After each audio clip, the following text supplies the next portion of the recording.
Welcome back, everyone. Thanks for staying for the last segment of the show. You listen to the I Am Real Estate Show. We're the Johnson Smith team at Johnson Smith at Indy Realty, Indy, INDIE-REALTY.com. That's how you can get a hold of us. You want to talk about real estate issues, we're here to help anyone who needs help. With that being said, let's talk a little bit about the market. My love. Let's talk a little bit about the market. So I saw a headline that just popped up today talking about the decline in prices in houses. And I'm just... Did they give a percentage? I didn't read the article. I saw it pop across my screen. I've been putting out fires all day. No one said in real estate you had to learn how to fight fires, but sometimes that's the job. I'm telling you. We are fighting more fires than the firemen are out there. So yeah, it's been one of those days. But what I did was just pulled some of the statistics to see what Tucson is, because we talk about it a lot, especially when Don is here from our broker. Don Geisler. We talk about how real estate is really specific to every community, and it can be even specific to every neighborhood. And so when we're looking at the stats for Tucson, our average, let me get this right, because we have a median price and an average price. Right. Our average price for April was $438,924. I'm looking at that graph, and it seems like it's going up. Yeah, it seems that way. Oh yeah, I'm just checking. So where's that decrease that you were just talking about? Well, I will say the last few months look a little bit flat on the graph, but when we look back to April of 22, the average price was $409,138, and so clearly our prices are not declining. And then I think another thing that's really confusing is depending on where you're pulling that information from. Right. I can go onto the multiple listing service and pull information from different areas, and it doesn't look the same. Right. And so it's hard to look at that. And I think we have to kind of go back to working with our buyers and sellers right now and just see what the market is telling us practically while we're in the field. What I'm hoping is that people are listening to our show and are understanding that we're always talking about the fact is that there's no need to be scared of the market. You're hearing a lot of things, a lot of clickbait, as Don likes to call it. You see that stuff, and what you need to do is actually get with a realtor and with the lending company and find out what your power is and what's looking out there, because there are homes. And there are homes for you in the neighborhood that you would like to see, and maybe at the price you want. And if not, it can be negotiated. But you have to get out there and give yourself a chance. And listening to the naysayers is all going to do is scare you. Don't be scared. Come on out. There's really, things out there. Just knowing what your buying power is, knowing what inventory is available. Did you know you are so beautiful? Yep. Hey, we're on the radio. Oh, sorry. Sorry about that.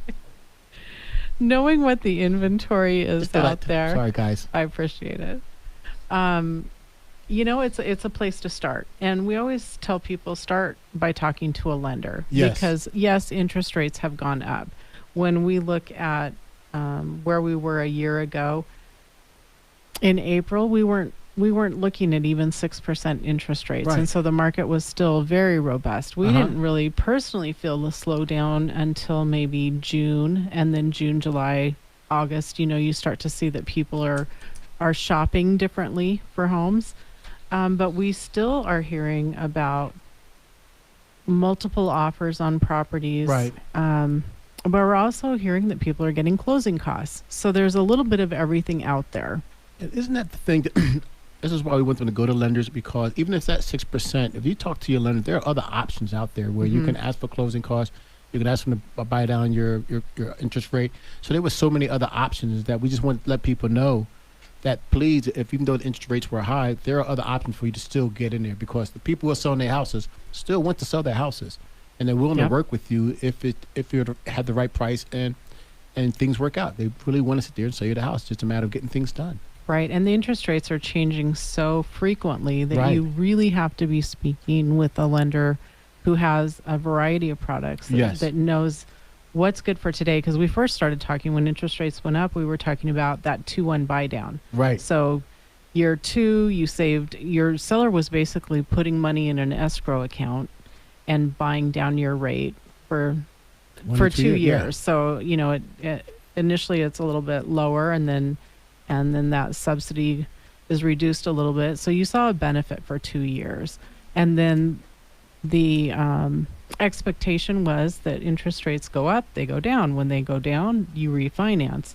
And if you didn't use all of that escrow money, then the buyer would actually have that available to help with refinancing. And a lot of lenders were offering to refinance without charging extra fees.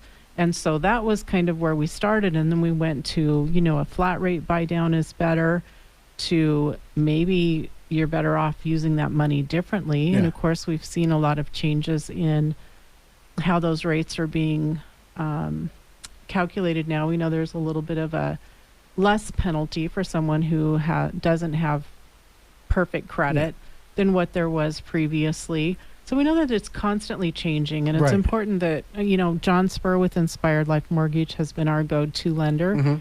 And he kind of keeps us in the loop, but he works very closely with his clients to make sure that they're getting the best product. And last time we had John on, we spoke quite a bit about USDA financing, because USDA financing is in more remote areas, but they do have a zero down product that can be beneficial to buyers.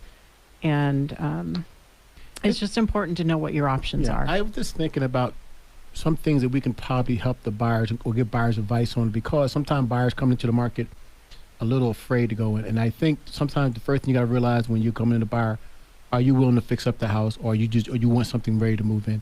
And that alone fluctuates the price and what you need to sit back and look at. So having that kind of a thought might be one of the first things you go think at when you're going looking to buying a house. Sure, and getting out there and looking is the first step. Right.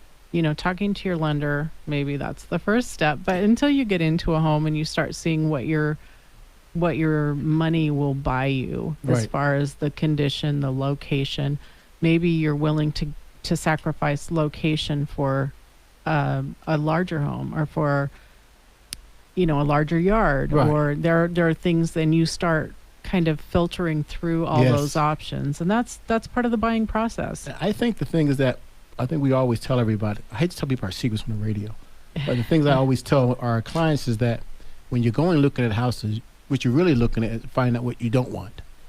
That's so much easier to know. Okay, I know I've been to a 2-story. Okay, I don't want a 2-story, right? I know that's what I want, but you didn't know that till you started looking. Right. Hey, I know I really don't want a pool, but I do want a bigger yard. But you start seeing those things, the things you don't want. Carpet. I don't want carpet in every room. I'd rather have tile. And as you get further and further down the process, it narrows it down, and it helps us as realtors to get you really tuned in on the exact property you want. It makes it so much easier to get you what you're in. But you have to sit back there and make those decisions. And I think it's so fun to watch them saying, well, I know I don't want that one, right? Okay, we know we don't ever have to worry about seeing that house again. Let's go to the next one and see what's going on. And it helps. Yeah, a lot of times we get a wish list from our buyers, yes, and they'll say, here's all the things I really want. And then they'll send you a property, and you'll be like, didn't you send me that wish list? Because this doesn't look like your wish list. And so, but it takes time to know what's important to you, and what things you're willing to give up, and what benefits you really aren't willing to give up. I think it's all part of the process. Yeah, I think the process is all about them, though. No, they got to realize that it's all about them. We're here. We're mediary. We're trying to get you between doing someone else, get you where you need to get to, the way you want to get it, and where it's both a win-win situation. We go into this business all the time, me and my wife, trying to say it's a win-win situation. That's what we're trying to bring out. We want everybody to walk out happy.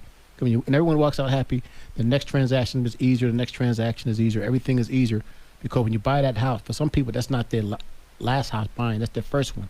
So we want to make sure that the experience is worthwhile and good to enjoy. So when you have the next one, you won't be so nervous about going out there early and getting all the information you need to get.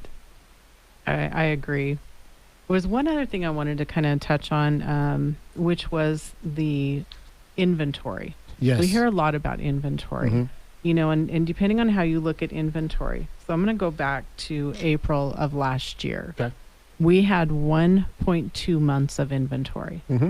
6 months is what we consider a balanced market that doesn't really favor the buyer or the seller.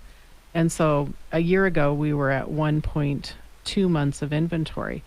If we look at today, we have two things going on. One is that the days on market are increasing. Right. And then we have to look at actually how many houses are coming on the market. Mm-hmm.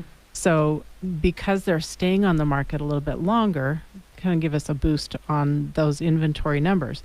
So today we have 2.2 months of inventory. We are way below 6 months. Right.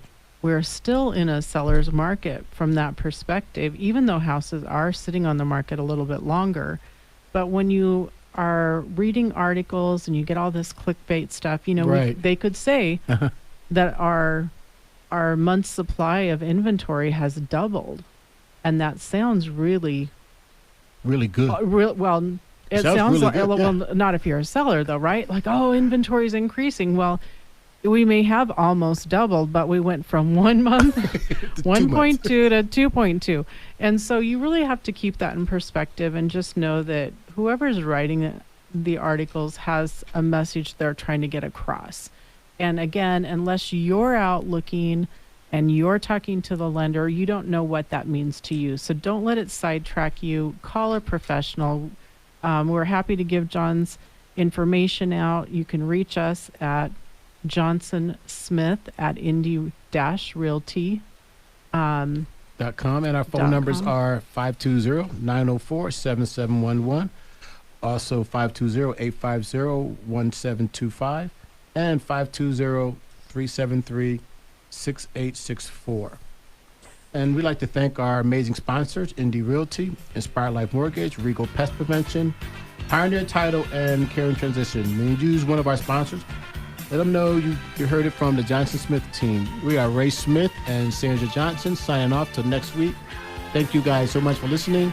You're listening to the I Am Real Estate Show.